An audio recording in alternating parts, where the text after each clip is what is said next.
এই দুনিয়াতে যত মানুষকে আপনি আপন দেখেন, এরা সবাই হয়তো আংশিক কোনো কোনো ক্ষেত্রে কেউ বিভিন্ন পার্সেন্টেজে আপন, কিন্তু আপনার সবচেয়ে বড় আপন হলেন আপনার রব আল্লাহ রাব্বুল আলামিন। আল্লাহর চাইতে বড় আপন আর কেউ নেই। আপনি একান্তে আল্লাহর সাথে একটু কথা বলেন। যারা ডিপ্রেশনে ভুগছেন, অশান্তিতে ভুগছেন, মানসিক অস্থিরতায় ভুগছেন, আজকেও আমার অফিসে আসার আগে দেখি এক লোক বসে আছে, নামাজ পড়লাম আমরা, উনি নামাজ পড়লেন না। তো আমি যার মাধ্যমে আসছে তাকে জিজ্ঞেস করলাম, নামাজ পড়লেন, উনি কি মুসলমান না? বলে মুসলমান, কিন্তু উনি অন্য জগতে আছে। কি? উনি আত্মহত্যা করবে। আজকের ঘটনা, উনি আত্মহত্যা করবে, উনি আসছে। হাসছেন আপনারা? এর আগে এক জুমা অফিস থেকে আমাকে ফোন দিল, জুমার নামাজ পড়াইতে ঢুকবো, বলতেছে এক লোক অফিসে এসে ঢুকছে, আপনার সাথে দেখা করবে, সে আত্মহত্যা করবে, জুমার নামাজও পড়বে না, এখন মরার আগে আপনার সাথে একটু দেখা করতে চায়। আমি আছি নারায়ণগঞ্জ, আর সে ঢাকায় অফিসে। ভাইরা আমার, আপনারা হাসছেন? ঘরে ঘরে অশান্তির সমুদ্র চলছে, ঘরে ঘরে মানুষের মধ্যে অশান্তির হাবুডুবু খাইতেছে।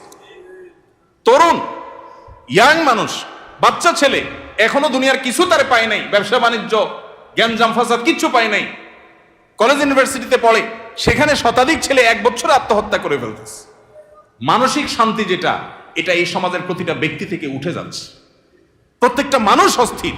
এর মূল এবং প্রধান কারণ হলো এই কলব এবং অন্তরে যে জিনিসটাকে ঢুকানো দরকার ওটা না ঢুকাইয়া ভুলটারে ঢুকাইয়া বসে আছে, ইনস্টল করে নিছে দুনিয়াকে।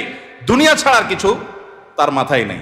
একজন যুবক, তিনি কোনো মেয়ের সাথে অবৈধ সম্পর্কে জড়িয়েছেন, হারাম সম্পর্কে জড়িয়েছেন, সেটা একটা বিষয়, কিন্তু সেই মেয়ে তার সাথে ধরুন মানে কথা রাখে নাই, সে আরেকজনের সাথে ভেগে গেছে বা অন্য কোথাও তার বিয়ে হয়েছে। এখন সে ডিপ্রেশনে ভোগে। কেন ডিপ্রেশনে ভোগে? যে ওই পছন্দের মানুষটাকে সে পায় নাই। আলটিমেটলি এটা দুনিয়া, ঠিক না? ঠিক। আলটিমেটলি এটা কি?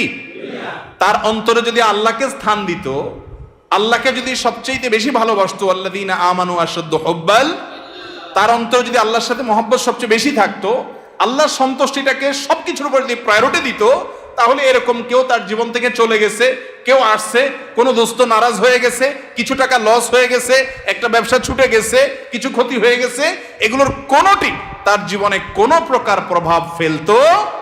কি হয়েছে? এগুলা গেছে, আরো আসবে, না আসলোই না, তাতে কি সমস্যা? আমাকে তো আল্লাহর কাছে যেতে হবে, কিয়ামতের ময়দানে দাঁড়াতে হবে, সারা জীবনের হিসাব দিতে হবে। আমি সেই জায়গা কি হিসাব দিতে পারবো, সেই জিনিসটা আমি ঠিক রাখতে পেরেছি কিনা, এটাই হলো আমার মূল গোলের জায়গা, এটা হলো মূল টার্গেটের জায়গা। এইভাবে যদি আপনি ভাবেন, তাহলে আপনার মধ্যে ডিপ্রেশন ইনশাল্লাহ এমনিতেই দূর হয়ে যাবে।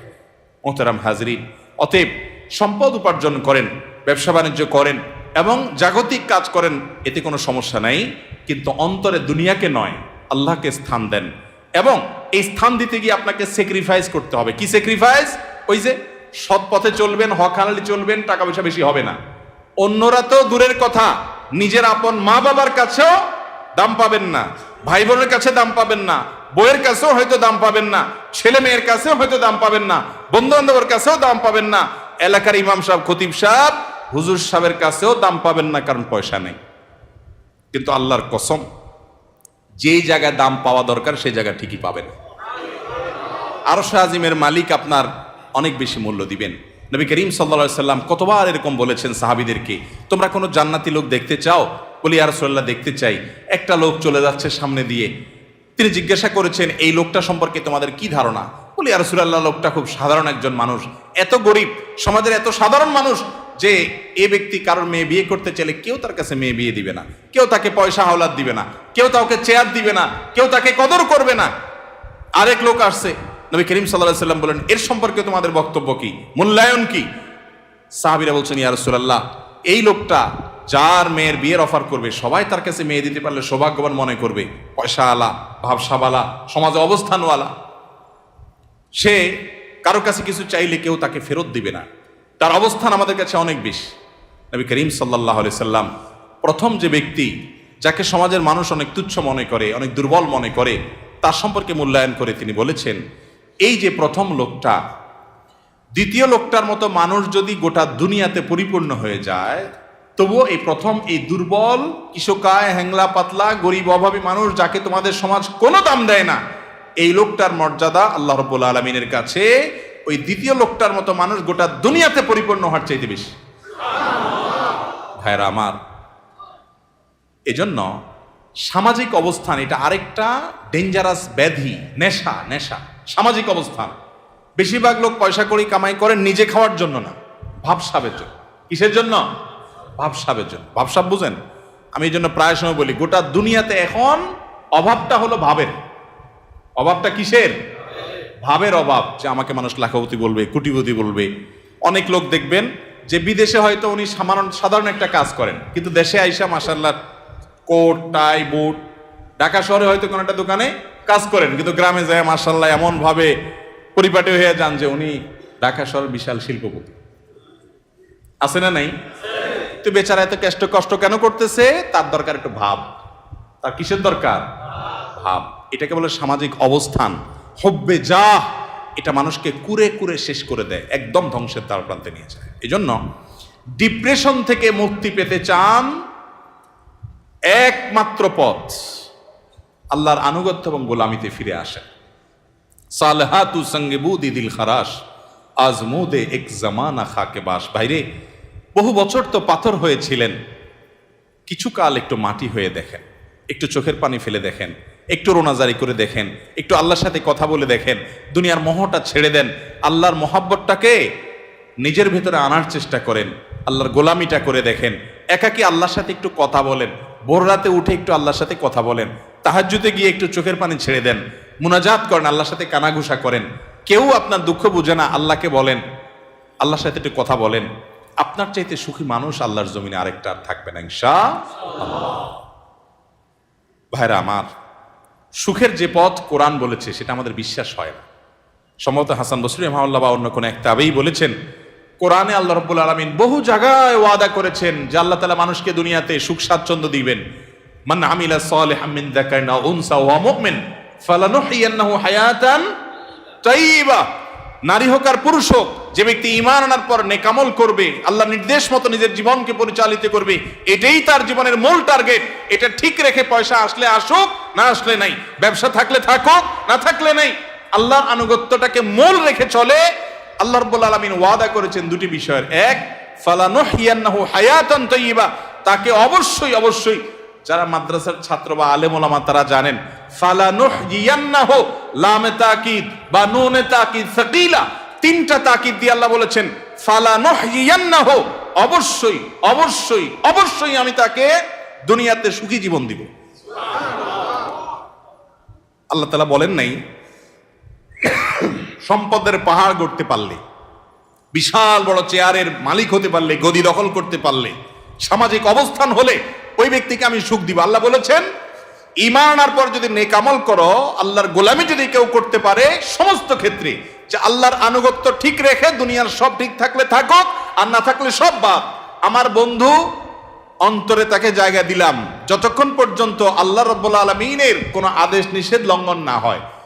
তার সাথে বন্ধুতা করতে গেলে আমার আল্লাহকে হারাইতে হয়, তো বন্ধু বাদ, স্যাক্রিফাইস করে দিলাম। আমি কোনো গ্রুপকে, কোনো বলয়কে আমি পছন্দ করি, ভালো লাগে তাদেরকে, কিন্তু তাদের ভালো লাগতে গেলে দেখি না আল্লাহর ভালো লাগা আর পাওয়া যায় না, তো বাদ, আমার জীবন থেকে আমি সরাই দিলাম। আমি একটা ব্যবসা করতে যাচ্ছি, বিশাল বড় লোভনীয় অফার, হাতছানি পয়সার, কিন্তু এটা করতে গেলে আমার আল্লাহর নিষেধাজ্ঞা লঙ্ঘন করতে হয়, হারাম করতে হয়, তো বাদ, এ লোভ ছেড়ে দিলাম। এর নাম হলো মুসলমান। এই ত্যাগ মনে হয় খুব কষ্টের না? ভাইরা আমার, আল্লাহ রাব্বুল আলামিন যা বলেছেন, আল্লাহর কথার সত্যতাটা আমল করে দেখেন। আজমুদে এক জামানা খাকে বাস, একটু আমল করে দেখেন। স্যাক্রিফাইসের ভিতরে যে আনন্দ আছে, আল্লাহর শপথ ভোগের ভিতরে সে আনন্দ। হারামের হাতছানি আছে, ছেড়ে দিছেন কেন? আমার রবের নির্দেশ নাই, অনুমোদন নাই, আমি করলাম না, দরকার নেই আমার এই পয়সা। মনে হয় খুব কষ্ট হবে, তাই না? বাহ্যিকভাবে কষ্ট হবে, রুহ যে আছে, রুহ আত্মা, ভেতরটা প্রশান্ত হবে।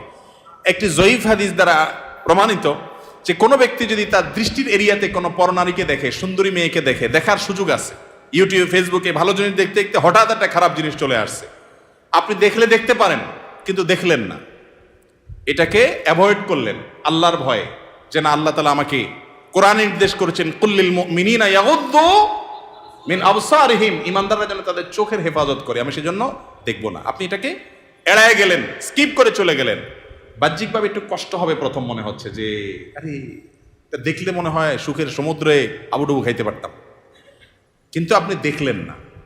একটু পরীক্ষা করে আমল করে দেখেন, কখনো যদি এটা আপনি অ্যাভয়েড করতে পারেন। একজন রাস্তা দিয়ে মেয়ে যাচ্ছে, সুন্দরী মেয়ে, আপনার চোখে হালকা আবসা আবসা দেখতে পেয়েছেন, যে আঁচ করতে পেরেছেন একজন সুন্দরী মেয়ে যাচ্ছে বেপর্দা, আপনি চাইলেই তাকিয়ে হারাম স্বাদ নিতে পারেন, কিন্তু আপনি নিলেন না, নজরটাকে নিচু করে নিলেন, হেফাজত করে নিলেন, এতে আপনার একটু কষ্ট হবে, একটু প্রথম ধাক্কাতে একটু কি হবে, কষ্ট হবে। আল্লাহর কসম করে বলেছি, আপনি পরীক্ষা করে দেখেন, আপনি একটু পরেই সে মেয়েটা আপনার দৃষ্টি থেকে যখন আড়াল হয়ে যাবে, দূরে সরে যাবে, আপনার অন্তরের ভিতরে সাথে সাথে ঈমানের স্বাদ অনুভব করবে, সাথে সাথে দেখবেন আপনার মধ্যে একটা ভালো লাগা কাজ করবে। সে ভালো লাগাটা কি, যে আমি আমার রবের নির্দেশ রক্ষা করতে পেরেছি, আলহামদুলিল্লাহ, শয়তানরে কাত করতে পেরেছি, কুপকাত করতে পেরেছি, শয়তান আমাকে হারাইতে পারে নাই। এই জন্য ভাইরা আমার, আল্লাহর আনুগত্যের জন্য চেষ্টা করবো তো ইনশাআল্লাহ। বিশ্বাস করুন, সম্পদে, দুনিয়ার মোহে, দুনিয়ার কোন ঐশ্বর্যে, দুনিয়ার কোন ভোগ বিলাসের উপকরণের মধ্যে আল্লাহর শপথ, আল্লাহ শান্তি রাখেন না। যদি রাখতেন তাহলে আগের জেনারেশনের চাইতে এই জেনারেশনের হাতে সুখ সমৃদ্ধির সমস্ত উপকরণ, ভোগের সমস্ত উপকরণ আছে, তারপর আত্মহত্যা করে, গরিবের চাইতে ধনীরা আরো বেশি করে। ঠিক না ঠিক? বোঝা গেল আল্লাহ তাআলা এগুলোতে শান্তি রাখেন নাই।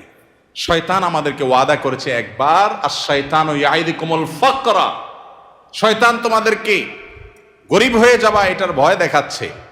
এই একবার বলাতে আমরা শয়তানের কথা যে পরিমাণ বিশ্বাস করি, কোরআনে আল্লাহ তাআলা কতবার বলেছেন, ফালানুহিয়ান্নাহু হায়াতান তাইয়্যিবা, ঈমানান নেক আমল অনুযায়ী চলো, পয়সা তোমার কম থাকুক, বাড়ি গাড়ি তোমার কম থাকুক, বেচাকেনা তোমার কম থাকুক, দোকান একটা কম থাকুক, সবাই তোমাকে দাম কম দেখ, তোমার কোনো গুরুত্ব সমাজের মানুষের কাছে না থাকুক, কেউ তোমাকে নেতা না বানাক, পাত্তা না দেখ, কিন্তু তুমি মানসিক যে প্রশান্তি হাসিল করবা ওইটা কোটিপতি, মিলিয়নার, বিলিয়নারকে আল্লাহ রাব্বুল আলামিন দেন নাই। আল্লাহর এই কথার উপরে আস্থা বিশ্বাস রাখার জন্য দরকার হলো ঈমানী শক্তি। এই জন্য বলি, মাঝে মধ্যে তাকওয়ার চর্চা করে দেখেন, দেখবেন কি স্বাদ। আল্লাহ তাআলা আমাদের সবাইকে তাকওয়ার সে স্বাদ আস্বাদন করার তৌফিক দান করুন। এবং ডিপ্রেশন এবং মানসিক যে অশান্তিতে মানুষ ভুগছে আজ, এটার মূল কারণ হলো দুনিয়ার মোহে অন্ধ হয়ে যাওয়া। দুনিয়ার মোহ এটা মানুষকে পাগল পরা করে দেয়, অস্থির করে দেয়। আর যখন অল্পে তুষ্ট থাকে মানুষ, যা পেয়েছে তাতে শুকর আদায় করে, আল্লাহ তাআলা নগদ শান্তি দান করেন। আল্লাহ তাআলা আমাদের সবাইকে মানসিক প্রশান্তি দান করুন।